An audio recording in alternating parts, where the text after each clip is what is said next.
भगवान जगन्नाथ के आशीर्वाद के साथ इनकम टैक्स अपीलेट ट्रिब्यूनल यानी आईटीएटी की कटक बेंच आज अपने नए और आधुनिक परिसर में शिफ्ट हो रही है। इतने लंबे समय तक किराए की बिल्डिंग में काम करने के बाद अपने घर में जाने की खुशी कितनी होती है, इसका अंदाजा आप सभी के प्रफुल्लित चेहरों को देखकर भी मुझे लगता है। खुशी के इस पल में आपके साथ जुड़ते हुए मैं आईटी अपीलेट ट्रिब्यूनल के सभी अधिकारियों, कर्मचारियों को बहुत बहुत बधाई देता हूं, शुभकामनाएं देता हूं। कटक की ये बेंच अब ओडिशा ही नहीं बल्कि पूर्वी और उत्तर पूर्वी भारत के लाखों टैक्स पेयर्स को आधुनिक सुविधा देगी। नई सुविधाओं के बाद ये बेंच कोलकाता जोन की दूसरी बेंचेस की भी पेंडिंग अपील्स का निपटारा करने में सक्षम हो पाएगी। इसलिए उन सभी करदाताओं को भी बहुत बहुत शुभकामनाएं जिनको इस आधुनिक परिसर से नई सुविधा मिलेगी, तेजी से सुनवाई का रास्ता खुलेगा। साथियों, आज का ये दिन एक और पुण्य आत्मा को भी स्मरण करने का है, जिनके प्रयासों के बिना IT appellate tribunal Cuttack bench का यह स्वरूप संभव नहीं था। ओडिशा के लिए, ओडिशा के लोगों की सेवा के लिए समर्पित रहे बीजू पटनायक जी, बीजू बाबू को भी मैं अपनी श्रद्धांजलि अर्पित करता हूं। साथियों, इनकम टैक्स अपीलेट ट्रिब्यूनल का एक गौरवमयी इतिहास रहा है। मैं मौजूदा टीम को बधाई देता हूं जो देश भर में अपना आधुनिक इंफ्रास्ट्रक्चर तैयार करने में जुटी है। मुझे बताया गया कि कटक से पहले बेंगलुरु और जयपुर में पहले ही आपके अपने कॉम्प्लेक्स तैयार हो चुके हैं। वहीं दूसरे शहरों में भी नए कॉम्प्लेक्स बनाने या पुरानों को अपग्रेड करने का काम आप तेजी से कर रहे हैं। साथियों, आज हम टेक्नोलॉजी के जिस दौर में पहुंच रहे हैं, वहां पूरे सिस्टम का अपग्रेडेशन बहुत जरूरी है। विशेष तौर पर हमारे न्याय तंत्र में आधुनिकता, टेक्नोलॉजी के ज्यादा से ज्यादा इस्तेमाल ने देश के नागरिकों को नई सहूलियत देना शुरू किया है। निष्पक्ष, सुलभ, सत्वर न्याय के जिस आदर्श को लेकर के आप चले हैं, वो आधुनिक सुविधाओं और तकनीकी समाधानों से और सशक्त होगा। ये संतोष का विषय है कि आईटी अपीलेट ट्रिब्यूनल देश भर की अपनी बेंचेस को वर्चुअल हियरिंग के लिए भी अपग्रेड कर रहा है। और जैसे अभी श्रीमान पीपी भट्ट ने बताया कि इतनी बड़ी मात्रा में काम ये कोरोना कालखंड में भी हुआ, वर्चुअल हुआ। और रविशंकर जी तो पूरे देश का एक बड़ा ब्यौरा दे रहे थे। साथियों, गुलामी के लंबे कालखंड ने टैक्स पेयर और टैक्स कलेक्टर दोनों के रिश्तों को शोषित और शोषक के रूप में ही विकसित किया। दुर्भाग्य से आजादी के बाद हमारी जो टैक्स व्यवस्था रही, उसमें इस छवि को बदलने के लिए जो प्रयास होने चाहिए थे, वो उतने नहीं किए गए। जबकि भारत में पुरातन काल से ही टैक्स के महत्व और लेन-देन को लेकर बहुत स्वस्थ परंपरा रही है। गोस्वामी तुलसीदास जी ने कहा है, बरसत हरसत सब लखे, बरसत हरसत सब लखे, करसत लखे न कोय, तुलसी प्रजा सुभाग से भूप भानु सो होय। तात्पर्य यह है कि जब बादल बरसते हैं तो उसका लाभ हम सभी को दिखाई देता है, लेकिन जब बादल बनते हैं, सूर्य पानी को सोखता है, तो उससे किसी को तकलीफ नहीं होती। इसी तरह शासन को भी होना चाहिए। जब आम जन से वो टैक्स ले तो किसी को तकलीफ न हो, लेकिन जब देश का वही पैसा नागरिकों तक पहुंचे तो लोगों को उसका इस्तेमाल अपने जीवन में महसूस होना चाहिए। बीते वर्षों में सरकार इस विजन को लेकर ही आगे बढ़ी है। साथियों, आज का टैक्स पेयर पूरी टैक्स व्यवस्था में बहुत बड़े बदलाव और पारदर्शिता का साक्षी बन रहा है। जब उसे रिफंड के लिए महीनों इंतजार नहीं करना पड़ता, कुछ ही सप्ताह में उसे रिफंड मिल जाता है, तो उसे पारदर्शिता का अनुभव होता है। जब वो देखता है कि विभाग ने खुद आगे बढ़कर बरसों पुराने विवाद को सुलझा दिया है, उसे विवाद से मुक्ति दिलाई है, तो उसे पारदर्शिता का अनुभव होता है। जब उसे फेसलेस अपील की सुविधा मिलती है, तब वो टैक्स ट्रांसपेरेंसी को और ज्यादा महसूस करता है। जब वो ये देखता है कि इनकम टैक्स लगातार कम हो रहा है, तब उसे टैक्स ट्रांसपेरेंसी ज्यादा अनुभव होती है। पहले की सरकारों के समय शिकायतें होती थी, टैक्स टेररिज्म, चारों तरफ यही शब्द सुनाई देता था, टैक्स टेररिज्म। आज देश उसे पीछे छोड़कर टैक्स ट्रांसपेरेंसी की तरफ बढ़ रहा है।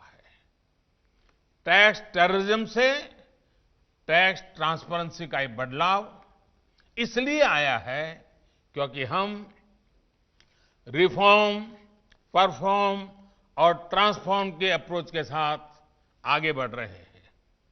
हम रिफॉर्म कर रहे हैं रूल्स में, प्रोसीड्यूर्स में, और इसमें टेक्नोलॉजी की भरपूर मदद ले रहे हैं। हम परफॉर्म कर रहे हैं साफ नीयत के साथ, स्पष्ट इरादों के साथ, और साथ ही साथ हम टैक्स एडमिनिस्ट्रेशन के माइंडसेट को भी ट्रांसफॉर्म कर रहे हैं। साथियों, आज देश में 5 लाख रुपए तक की इनकम पर टैक्स 0 है। इसका बहुत बड़ा लाभ निम्न मध्यम वर्ग के हमारे आज के नौजवानों को मिल रहा है।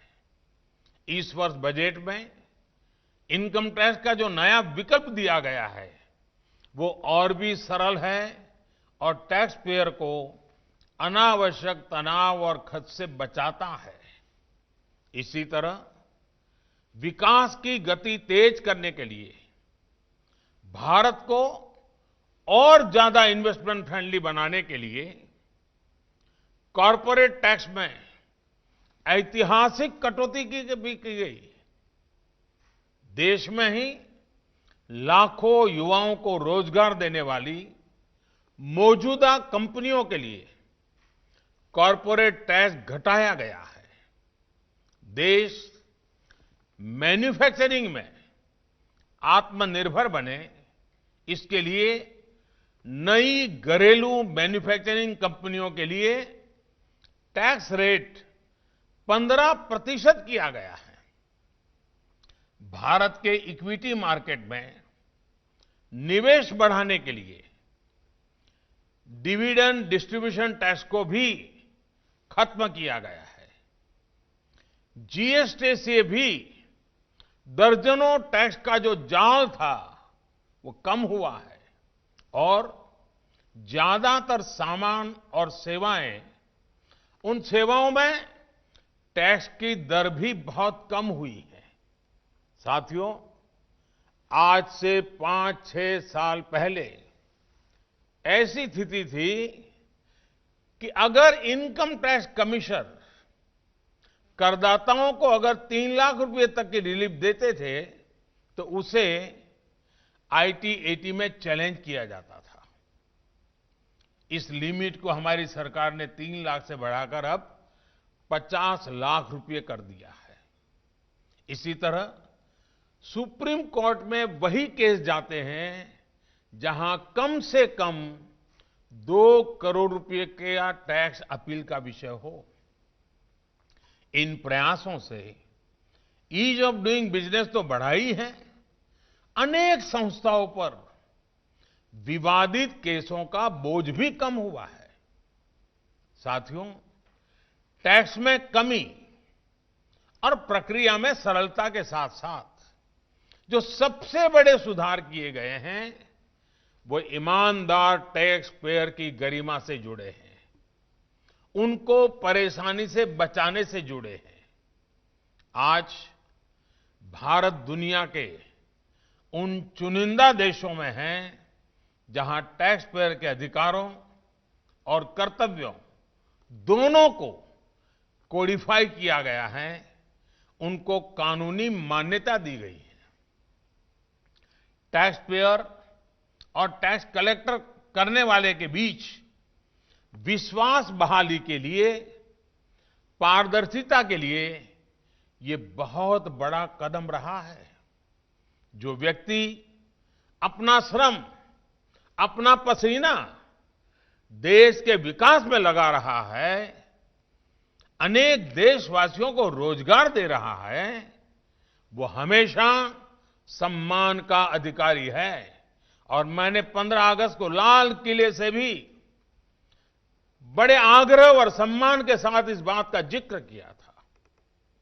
देश के वेल्थ क्रिएटर की जब मुश्किलें कम होती हैं, उसे सुरक्षा मिलती है, तो उसका विश्वास देश की व्यवस्थाओं पर और ज्यादा बढ़ता है। इसी बढ़ते विश्वास का परिणाम है कि अब ज्यादा से ज्यादा साथी देश के विकास के लिए टैक्स व्यवस्था से जुड़ने के लिए आगे आ रहे हैं। सरकार किस तरह टैक्स पेयर्स पर भरोसा करके चल रही है, इसका एक और उदाहरण मैं आज आपको देना चाहता हूं। साथियों, पहले व्यवस्था ऐसी थी कि देश में जितने भी लोग या कारोबारी इनकम टैक्स रिटर्न फाइल करते थे, उनमें से अधिकांश को आयकर विभाग की स्क्रूटिनी का सामना करना पड़ता था। लेकिन अब ऐसा नहीं है। अब सरकार की सोच ये है कि जो इनकम टैक्स रिटर्न फाइल हो रहा है, उस पर पहले पूरी तरह विश्वास करो। इसी का नतीजा है कि आज देश में जो रिटर्न फाइल होते हैं, उनमें से 99.75% बिना किसी आपत्ति के स्वीकार कर लिए जाते हैं। सिर्फ 0.25% मामलों में ही स्क्रूटिनी कराई जा रही है। ये बहुत बड़ा बदलाव है जो देश के टैक्स सिस्टम में आया है। साथियों, देश में हो रहे टैक्स रिफॉर्म्स के लक्ष्यों को प्राप्त करने में आप जैसे ट्रिब्यूनल की भूमिका बहुत अहम है। आपको भी जिस प्रकार से आपने वर्चुअल समय का उपयोग करते हुए चीजों को आगे बढ़ाया है, मुझे विश्वास है जिस प्रकार से हम फेसलेस सिस्टम की तरफ जा रहे हैं, आप भी उस पर सोचेंगे कि फेसलेस असेसमेंट और अपील की तरह ही आईटी एपलेट ट्रिब्यूनल भी क्या हम फेसलेस की दिशा में कदम रख सकते हैं क्या? फिजिकल हियरिंग के बजाय क्या ई हियरिंग को प्राथमिकता दी जा सकती है? कोरोना काल में दी गई है, आगे बढ़ाई जा सकती है। साथियों, कोरोना के इस काल में हम सभी का अनुभव है कि वीडियो कॉन्फ्रेंस के माध्यम से भी सारे काम उतने ही पारदर्शी और प्रभावी तरीके से हो पा रहे हैं। आज जब आप देश भर की बेंचेज में आधुनिक सुविधाओं से युक्त परिसरों को निर्माण कर रहे हैं, तो ये रिफॉर्म्स आपके लिए मुश्किल नहीं है। इससे टैक्स पेयर का समय, धन और ऊर्जा बचेगी। विवादों का निपटारा भी तेजी से हो पाएगा। साथियों, विद्वान कह गए हैं, न्यायमूलम सुराज्यम स्यात्, न्यायमूलम सुराज्यम स्यात्, संघमूलम महाबलम। न्याय सुराज्य का मूल होता है और संगठन महाशक्ति की जड़ है। इसलिए न्याय और संगठन की शक्ति को आत्मनिर्भर भारत की ऊर्जा बनाने का निरंतर प्रयास किया जा रहा है। भारत में एक के बाद एक हो रहे रिफॉर्म्स, श्रृंखला चल रही है रिफॉर्म्स के, इसके पीछे भी यही प्रेरणा है।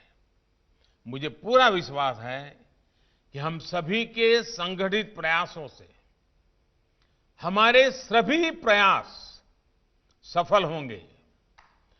आईटी एपलेट ट्रिब्यूनल से जुड़े सभी साथियों को, सभी ओडिशा वासियों को फिर से इस आधुनिक परिसर के लिए मैं बहुत बहुत बधाई देता हूं।